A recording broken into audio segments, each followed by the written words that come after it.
Welcome to Warhol Minutes, Guta, and Supermarket. Guta Galli, where are you from? First of all, thank you for inviting me for this interview. I appreciate it. I'm from São Paulo, Brazil. Yes. And what gallery are you exhibiting with? I'm exhibiting with Canteiro, an artist-run space. And is our artist-run spaces differently in Brazil than compared to what you have met here? I think so, yeah. Could you tell me a little bit about how the system works, how you get funding and how you organize yourselves? Well, we survive without funding. Really? So we have a big space that we very courageously decided to start, where we started our cultural institution, and we share the space with in 6 artists.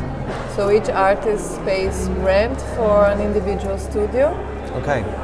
But not everyone works to keep the space afloat. We have 2 artists that do voluntary work to create projects and to find income, through art education. And also we survive by sharing resources with other artist-run spaces. So we share labor, we share tools, we share art. Sometimes one space donates art for us, for example. Oh yeah. And then we can sell.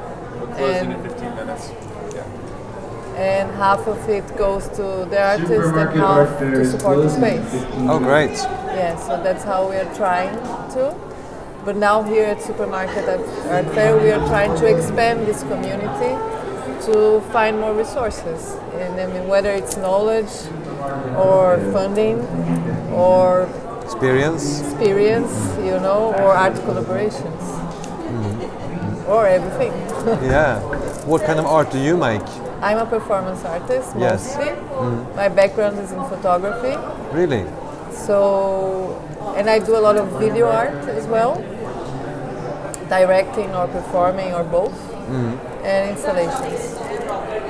Okay. And what are you showing here? Here, for my work, I'm showing a large photograph that is the documentation of a series of performances. Okay. Feminist performances. And what are your performances about? Well, it's about how womanhood is affected by patriarchal fictions projected on our bodies. Oh yeah? Yeah. Okay. Yeah. So is it a physical performance or is it interactive? It's very physical, very visceral, and it always involves 2 performers. One, it's me, and another woman, and I tried to make it also a social practice, and that's why I perform with 30 different women or more. Oh wow. Of very different, with very different bodies, from Yes. cis woman, trans woman, black, white, Asian, very old, very young. So, because each of these bodies have how can I say, stereotypes that are projected on it. Yes. And that affects how we experience our womanhood, either through hostility towards each other or sometimes through connection. So we entangle ourselves in a very large amount of yarn and interact with each other through it. Yeah. And will you be making a performance here in Supermarket? No, because for me it's very hard to mix both roles as the cultural agitator and the performer artist. Okay. I used to do it all until a few years ago, but it's too much for me. So you have to come back for another year?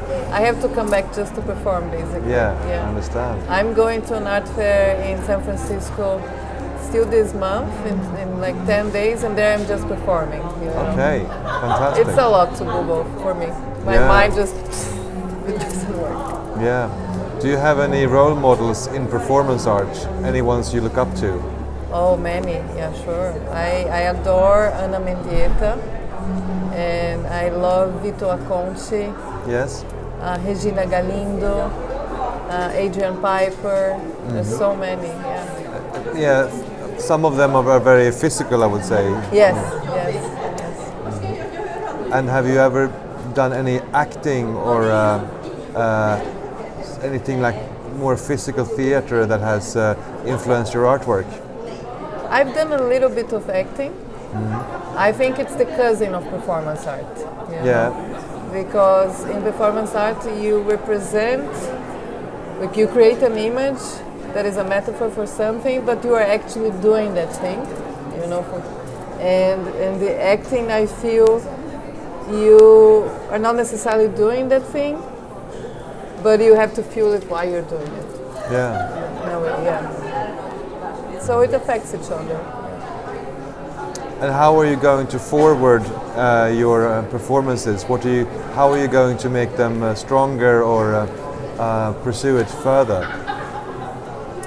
I have no idea. I have just to keep making, you know, and I know each performance I make, it can be a big failure or a success, you know, but that's, if I keep making, I know I can grow, you know, whether it's a failure or not.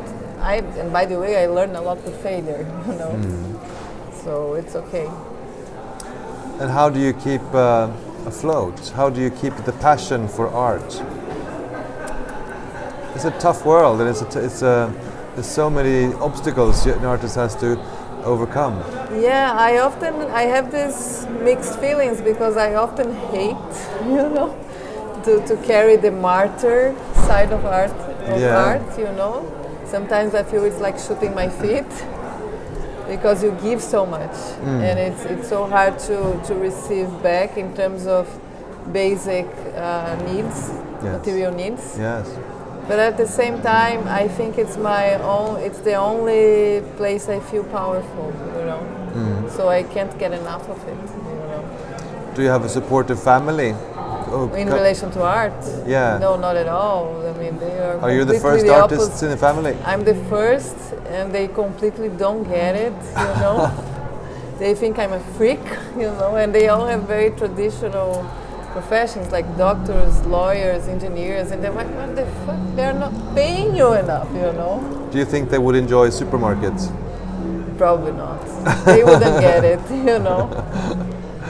No, it's a different scene, isn't it? Yeah. Yeah, but I have very supportive friends. Yes. And that's a chosen family. That's the chosen family. That's right. And that's enough. Well, thank you very much for coming to Warhol Minutes and Supermarkets. Thank you so much. Nice to have you here. Thank you.